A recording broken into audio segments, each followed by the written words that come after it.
മദീനത്തെ പള്ളി അടിച്ചു വരുന്ന ഒരു പാവം പെണ്ണുങ്ങളുണ്ടായിരുന്നു. ആ പെണ്ണുങ്ങൾ മരിച്ചുപോയി. തങ്ങൾ പിറ്റേന്ന് അറിയണത്. സ്വഹാബത്തിനോട് വെച്ച് അവരെവിടെ? കതുമാത്ര മരിച്ചുപോയി. അന്ന പോട്ട്. എന്ത്? അന്ന പോട്ട്. അങ്ങനല്ല തങ്ങൾ പറയണത്. പറഞ്ഞ വർത്താനം എന്താ അറിയോ? നിങ്ങൾ എന്താ അവരുടെ മരണവിവരം എന്നോട് പറയാതിരുന്നത്? തൊല്ലൂനി അല ഖബരിഹ, ഖബറെങ്കിലും കാണിച്ചേരി, ഞാൻ ആ മോൾക്ക് വേണ്ടി നിസ്കരിച്ച് ദ്വാരക്കട്ടെ. ഏറ്റവും താഴെയുള്ള മനുഷ്യർക്കൊപ്പം നിന്ന ആളാണ് മുഹമ്മദുർ റസൂലുള്ളാഹ് സ്വല്ലല്ലാഹു അലൈഹി വസല്ലം. കറുകറുത്ത ഒരു സ്വഹാബിയുണ്ട്, തീരെ സൗന്ദര്യമില്ല. അതിന്റെ ഒക്കെ പുറമെ കണ്ണിന്റെ അടുത്ത് ഒരു വലിയ മുഴയുണ്ടായിട്ട് സൗന്ദര്യം ഏറെക്കുറെ അതുകൊണ്ട് പോവുകയും ചെയ്യും. ആ സ്വഹാബിയെ തങ്ങൾ വിളിച്ചിട്ട് ചോദിക്കുന്നുണ്ട്, അലാ തതസവ്വജിയ ജുലൈബീബ്, ജുലൈബീബ് കല്യാണം കഴിക്കുന്നില്ലേ എന്ന്. അതിന് സ്വഹാബിയുടെ ഉത്തരം എന്താണെന്നറിയോ?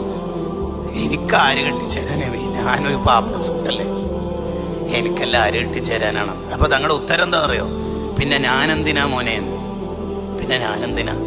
മദീനത്തെ ഏറ്റവും പണക്കാരനായ അൻസ്വാരിയായ സ്വഹാബിയുടെ സുന്ദരിയായ മോളെ തന്നെ കെട്ടിച്ചു കൊടുക്കാൻ തങ്ങൾ മുന്നിൽ നിന്ന് കൊടുക്കണം. വെറുതെ അല്ല പാവങ്ങൾ ഇത്രമാത്രം തങ്ങളെ സ്നേഹിക്കണത്.